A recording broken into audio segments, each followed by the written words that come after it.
कार्यक्रम है और इससे यहाँ के होमगार्डों को क्या सुविधाएं मिलेंगी?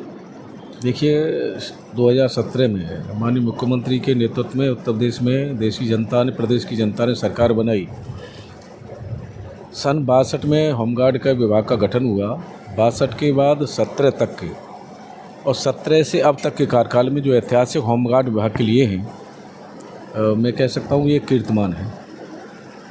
वर्दी भत्ता हो चाहे दैनिक भत्ता हो, वर्दी भत्ता सीधा खाते में, दैनिक भत्ता और टैनिक भत्ते में पहले अंतर था।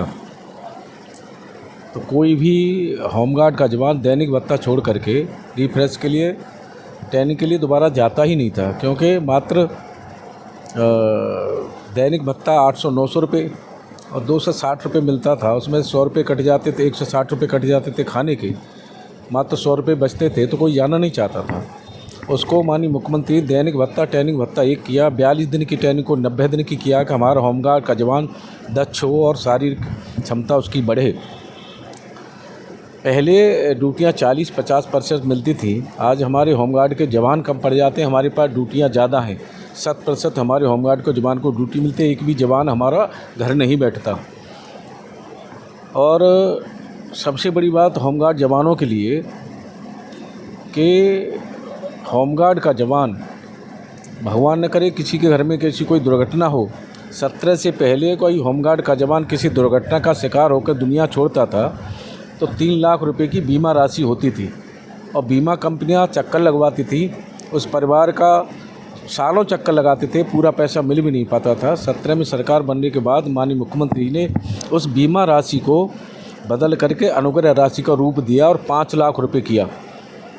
लेकिन हम लोग संतुष्ट इससे भी नहीं थे। हमने बैंकों से टाई अप किया। बैंकों से टाई अप करने के बाद में इस तरह की, और पहले 17 से पहले वो 3 लाख रुपए की बीमा की राशि तब थी जब होमगार्ड का जवान ड्यूटी के दौरान कोई दुर्घटना होती थी। लेकिन आज होमगार्ड का जवान ड्यूटी पे है, घर पे है, रास्ते में है, कहीं भी है, इस तरह की कोई दुर्घटना होती है तो 5 लाख रुपए की अनुग्रह राशि। साथ साथ हमने जो बैंकों से टाई अप किया है, इस तरह की कोई दुर्घटना होती है तो 35 लाख रुपए बैंक देगी। होमगार्ड का जवान हमारा खाता खोलेगा, 1 रुपया उसका कटना नहीं है। तो 40 लाख रुपए जब उस परिवार को मिलते हैं तो हम लोगों को कुछ संतुष्टि होती है कि उस परिवार के लिए हम कुछ कर पाए। आज आपने भूमि पूजन किया है। यहाँ मैं वही बता रहा हूँ कि होमगार्ड के जवानों के लिए कहीं उत्तर प्रदेश में कार्यालय नहीं थे।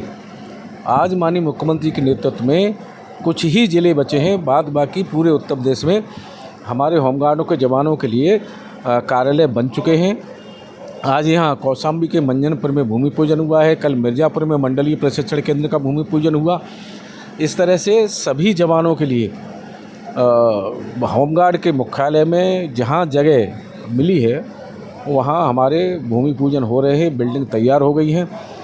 और होमगार्ड के मुख्यालय में भी हमारे होमगार्ड जवानों के लिए और अधिकारियों की बिल्डिंग हम लोग बना रहे हैं रहने के लिए। एक बड़ा ऐतिहासिक काम और हुआ है। होमगार्ड जवानों के लिए कहीं भी थाने में कोई जगह नहीं होती थी। माननीय मुख्यमंत्री के नेतृत्व में इस बार एक शासनादेश हुआ है जिसमें होमगार्ड के जवानों के लिए 2 रूम, एक हमारे लड़कियों के लिए, एक लड़कों के लिए, ड्रेस चेंज करनी है या रात में ड्यूटी ख़त्म हो रही है तो सोने के लिए, ये भी एक ऐतिहासिक काम होमगार्ड जवानों के लिए हुआ है। अभी माननीय मुख्यमंत्री के नेतृत्व में हमारे मृतक आश्रित हमारी महिलाएं आती थी, होमगार्ड के जवानों के बच्चे आते थे, उनकी लंबाई में छूट होती थी तो 2 सेंटीमीटर की छूट उनको भी, उनके परिवारजनों को भी दी है। ऐतिहासिक काम हमारे होमगार्ड के विभाग में हुए हैं। कंपनी कमांडेंट पर हमेशा ड्यूटी लगाने के लिए वसूली के आरोप लगते रहते थे। देखिए, ये बहुत पुराने की बात कर रहे हैं, पुराने समय की। आप हमारे होमगार्ड के जवानों की ड्यूटियाँ ऑनलाइन हैं। हमारे होमगार्ड के जवानों को ये नहीं पता है कि हमारी ड्यूटी किस थाने में लगेगी, किस कहाँ लगेगी। सुबह मैसेज जाता है, ऑनलाइन सारी व्यवस्था है, कहाँ ड्यूटी लगेगी मैसेज जाता है, उस पर फिर वो ड्यूटी में जाता है। Thank you sir.